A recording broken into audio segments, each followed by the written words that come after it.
Dear Dhamma friends, in the previous videos, we were talking about suttas we find in Devata Samyutta, the section in Samyutta Nikaya about devas. So in these suttas, devas or deities come to the Buddha and ask questions and utter verses, and Buddha replies uh, with verses. So these verses are very small, but they contain beautiful meanings. So let's talk about one of the suttas we find in that section. The name of the sutta is Nirmana Kama Sutta. That means not prone to conceit.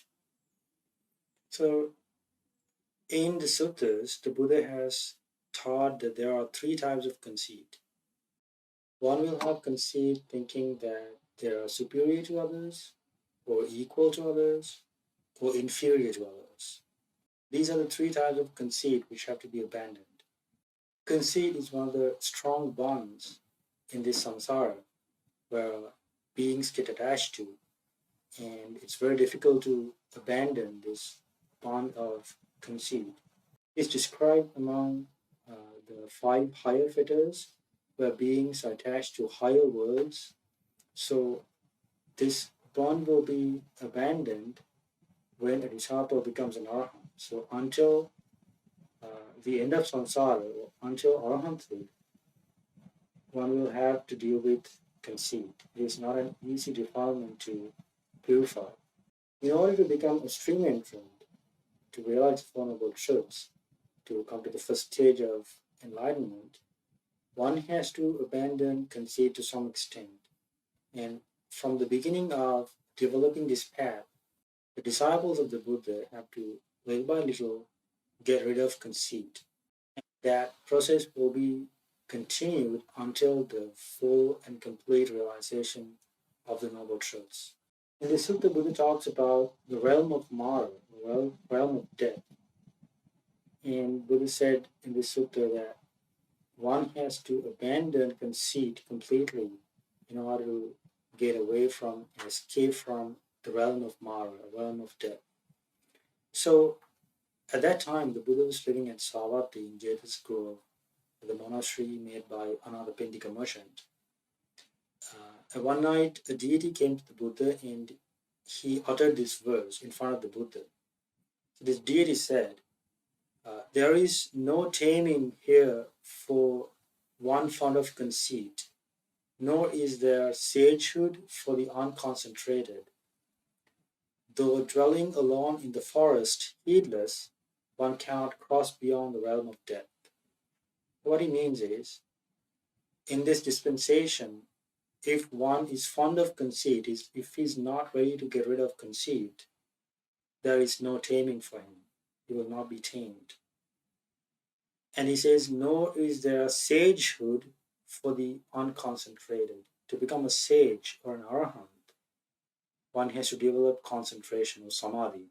So this deity says, though one dwelling alone in the forest heedless, that means there can be a person who meditates in the forest, but he can still be heedless. That person cannot cross beyond the realm of death. He will not be able to cross beyond the realm of death. He will not be able to escape from samsara because he's heedless, even though he's living in the forest, meditating. There are many things that this deity points out in this verse. There are being fond of conceit and being unconcentrated and being heedless in the forest.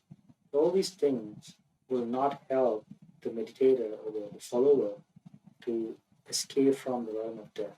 So the Buddha replied to this deity with this verse. The Buddha said, having abandoned conceit, well concentrated, with lofty mind everywhere released, while dwelling alone in the forest diligent, one can cross beyond the realm of death.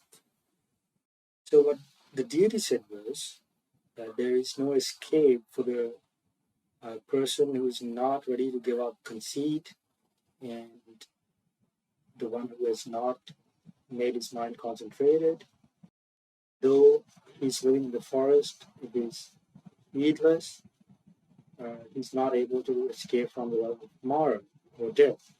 What the Buddha said was, having abandoned conceit, well concentrated, with lofty mind or pure mind, everywhere released.